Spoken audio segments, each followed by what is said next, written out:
ওং নমঃ শিবায়, ওং নমঃ শিবায়। বন্ধুরা, শ্রাবণ মাসে সবুজ চুড়ি কেন পরা হয় এবং এই সবুজ চুড়ি পরলে কি হয়, আর শ্রাবণ মাস শেষ হয়ে গেলে এই চুড়ি কি করতে হয়, আসুন বন্ধুরা আমরা এই ভিডিওর মাধ্যমে জেনে নেই। এই শ্রাবণ মাসে দেবাদিদেব মহাদেবের পুজো আরাধনা করা হয় এবং এই শ্রাবণ মাস কতটা গুরুত্বপূর্ণ। বন্ধুরা, শ্রাবণেই সর্বত্র সবুজের সমারোহ, আর এই কারণে সবুজের সঙ্গে শ্রাবণ মাসের গভীর সম্পর্ক রয়েছে। আর সবুজকে প্রকৃতির রং বলা হয়, আর শ্রাবণ মাসে সবুজ পরা অত্যন্ত শুভ বলে মনে করা হয়। আর প্রসঙ্গত দেবাদিদেব মহাদেবের প্রিয় রং হলো এই সবুজ রং।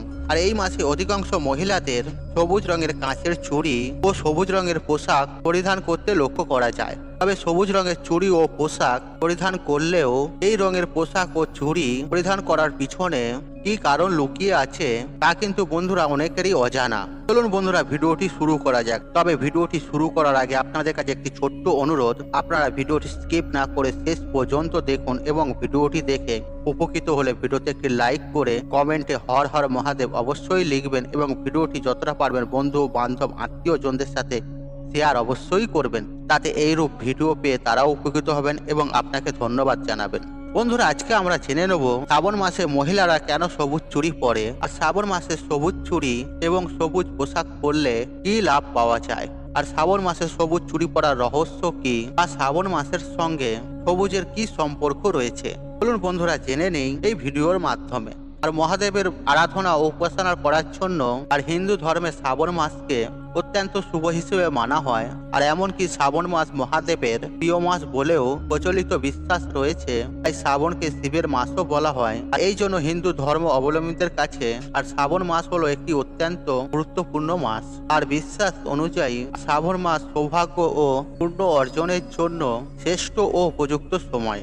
আর শ্রাবণ মাসে শিব পূজা করলে, বিশেষ করে সোমবারগুলিতে, তাহলে ভক্তের সকল মনোবাঞ্ছা পূর্ণ হয়। আর মনে করা হয় এই সময় মহাদেবের প্রিয় জিনিস দিয়ে আর সেবা করলে মনোবাসনা পূর্ণ হয়। আর দেবাদিদেব মহাদেব এবং আর প্রকৃতির মধ্যে গভীর সম্পর্ক রয়েছে। আর প্রকৃত সম্পর্কিত জিনিস আর ভোলানাথের খুবই প্রিয়। আর শ্রাবণ মাসের সঙ্গে সবুজ বর্ণের আলাদা তাৎপর্য রয়েছে।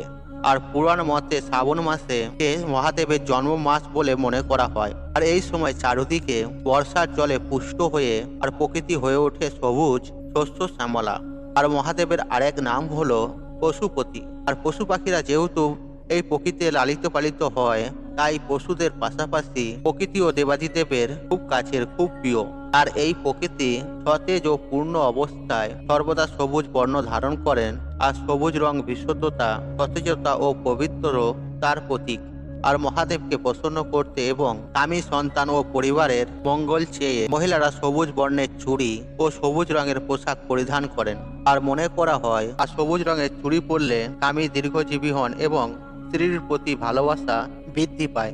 আর বাস্তু বিশেষজ্ঞরা মনে করেন আর সবুজ রং প্রচুর মাত্রায় পজিটিভ এনার্জির প্রতিফলন ঘটাতে সাহায্য করে। তাই মানসিক ভারসাম্যহীনতার বা মানসিক অসুখ অশান্তি হলেই আর ডাক্তারেরা পাহাড়ে ঘুরে আসতে পরামর্শ দিয়ে থাকেন, কেননা পাহাড়ে অধিক মাত্রায় সবুজ পরিবেশ বিরাজ করেন, যা মনকে শান্ত ও শীতল করে। আর শ্রাবণে সবুজ চুড়ি পরলে সৌভাগ্যের উদয় হয়, আবার বিবাহিত হওয়ার লক্ষণও প্রকাশ করে বলে মনে করা হয়। আর ধর্মীয় বিশ্বাস অনুসারে শ্রাবণ মাসে সবুজ রং ব্যবহার ও সবুজ চুড়ি পরলে ভাগ্য আলোকিত হয়। আর প্রকৃতির সবুজ রং মনোমুগ্ধকর এবং সবুজ রং মনকে শান্ত এবং শীতল বোধ করায়। আর সবুজ এই রংটি সুখ, শান্তি এবং প্রাণশক্তিও দেয়। আর হতাশা থেকে মুক্তি পেতে সহায়তা করে এই সবুজ রং। চোখের স্বাচ্ছন্দ্য দেয়। প্রকৃতির রঙও সবুজ এবং প্রকৃতির জীবনের বার্তা দেয়। আর সনাতন ধর্মে সবুজ রঙের চুড়িকে সোহাগের প্রতীক হিসেবেও বিবেচিত করা হয়। আর বিশ্বাস করা হয় শ্রাবণ মাসে সবুজ চুড়ি পরলে শিব ও মা পার্বতীর আশীর্বাদ প্রাপ্ত করা যায়।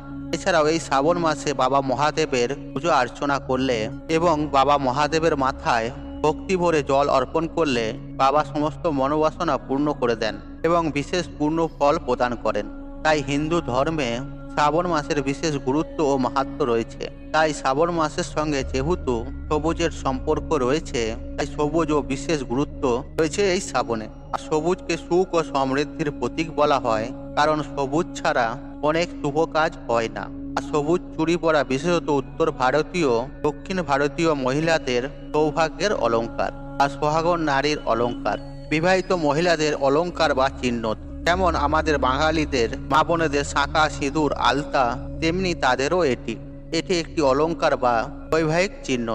মানা হয়ে থাকে যে শ্রাবণ মাসে বাবা মহাদেবের পুজো অর্চনা করলে এবং সবুজ চুড়ি পরলে সৌভাগ্যের উদয় হয়। আর অনেক সময় মহিলাদের তাদের অনুষ্ঠানে ও বিবাহের অনুষ্ঠানে এই সবুজ চুড়ি বা শাড়ি উপহার দেওয়া হয়। এছাড়াও ধর্মীয় অনুষ্ঠান, পূজা পার্বণে সবুজ চুড়ি ও সবুজ শাড়ি দেওয়ার রীতি রিবাজ রয়েছে। বন্ধুরা, এই সবুজ রং মনকে শান্ত ও শীতল করে এবং প্রাণ শক্তি দেয়। আর সবুজ রং হলো সৌভাগ্যের প্রতীক। আর বলা হয় শ্রাবণ মাসে সবুজ রং পরা খুবই শুভ। আর সবুজ রং বাবা মহাদেবের পছন্দের রং, কারণ তিনি প্রকৃতির সারল্য সবচেয়ে বেশি পছন্দ করেন। তাই মানা হয়ে থাকে শিবের পুজো বা উপাসনার সময় মহিলাদের সবুজ রঙের পোশাক ও শাড়ি এবং চুড়ি পরা উচিত। এতে বাবা মহাদেব অত্যন্ত প্রসন্ন হন। বিশেষত সবুজ ছাড়া লাল, সাদা, নীল ও গেরুয়া রঙের পোশাক পরা যেতে পারে। অবশ্যই সুতির পোশাক পরবেন। এছাড়াও আপনারা পুরুষদের ক্ষেত্রে সাদা রঙের ধুতি এবং পাঞ্জাবি পরে পুজো করার কথা বলা হয়। বন্ধুরা, এইসব নিয়ম নীতিগুলো মেনে শ্রাবণ মাস পালন করা উচিত। আর বলে তো দেবাদিদেব মহাদেবকে প্রসন্ন করার উদ্দেশ্যে সবুজ রঙের চুড়ি পরা হয়। তাই দেবাদিদেবকে স্মরণ করে স্বামীর মঙ্গলের জন্য ও দীর্ঘায়ুর জন্য বিবাহিত মহিলারা সবুজ রঙের চুড়ি পরে থাকেন। তবে অবিবাহিত ও কুমারী মেয়েরাও সবুজ রঙের চুড়ি পরতে পারেন মহাদেবকে প্রসন্ন করার জন্য। বন্ধুরা, বলে তো এই সবুজ রং মহাদেবকে উৎসর্গ করা বা নিজের মন ও আত্মাও চিত্তকে মহাদেবের উপর উৎসর্গ করা। বন্ধুরা, আমরা ভিডিওর মাধ্যমে জেনে নিলাম কেন শ্রাবণ মাসে সবুজ চুড়ি পরতে হয়, কি রিবাজ রয়েছে। এখন আমরা জেনে নেব যে শ্রাবণ মাসে শেষ হয়ে গেলে সেই সবুজ চুড়ি আপনারা কি করবেন। আর শ্রাবণ মাস শেষ হয়ে গেলে আপনারা সেই সবুজ চুড়ি কি করবেন, সেই চুড়িগুলো আর সেই চুড়িগুলি যদি আপনারা পরে থাকতে চান আর তারা পরে থাকতে পারেন এবং আপনারা চাইলে সেগুলি খুলে ভালো করে যত্ন সহকারে আপনারা তুলে রাখতেও পারেন। আর পরের বছর শ্রাবণ মাস শুরু হলে আপনারা আবার সেই শ্রাবণ মাসে সেই চুড়িগুলি পরতে পারবেন। তাই বন্ধুরা, আমরা জেনে নিলাম কেন শ্রাবণ মাসে চুড়ি পরা হয় এবং কেন পরতে হয়, এবং এই চুড়ি আপনারা শ্রাবণ মাস শেষ হয়ে গেলে কি করবেন। তাই বন্ধুরা, শ্রাবণ মাসে মহাদেবকে স্মরণ করে স্বামীর মঙ্গলের জন্য বা সংসারের কল্যাণের জন্য ও প্রিয় মানুষের মঙ্গলের জন্য এই সবুজ চুড়ি পরা হয় এবং মহাদেবকে অর্পণ করে এই সবুজ চুড়ি পরা হয়। বন্ধুরা, এই শ্রাবণ মাসে সবুজ চুড়ি পরলে পরিবারে সুখ, শান্তি, সমৃদ্ধি আসে, স্বামীর মঙ্গল হয় এবং বাবা মহাদেবের কৃপা ও আশীর্বাদ পাওয়া যায়। স্বামী স্ত্রীর মধ্যে প্রেম মধুর হয় এবং তার সাথে সাথে মাতা পার্বতীরও আশীর্বাদ পাওয়া যায়। বন্ধুরা, তাই আপনারা বুঝতে পারলেন এই শ্রাবণ মাসে চুড়ি কেন পরা হয়। বন্ধুরা, আশা করছি এই ভিডিওটি আপনাদের ভালো লেগেছে। তাহলে ভিডিওতে একটি লাইক করুন, একটি কমেন্ট করুন, একটি শেয়ার করুন এবং বন্ধু বান্ধব আত্মীয়জনদের সাথে শেয়ার অবশ্যই করুন। মনে রাখবেন, আপনার একটি শেয়ার অনেক মানুষকে উপকৃত করে তুলতে পারে। আপনি যদি আমার চ্যানেলে নতুন হয়ে থাকেন তাহলে চ্যানেলটি অবশ্যই সাবস্ক্রাইব করুন এবং পাশে থাকা নোটিফিকেশন অন রাখুন, কারণ নিত্য নতুন ভিডিও সবার আগে দেখার জন্য। ঈশ্বর আপনার মঙ্গল করুক, আপনি সুস্থ থাকুন, নিরোগ থাকুন, আপনার দিন মঙ্গলময় হোক। ওম নমঃ শিবায়, ওম নমঃ শিবায়, হর হর মহাদেব।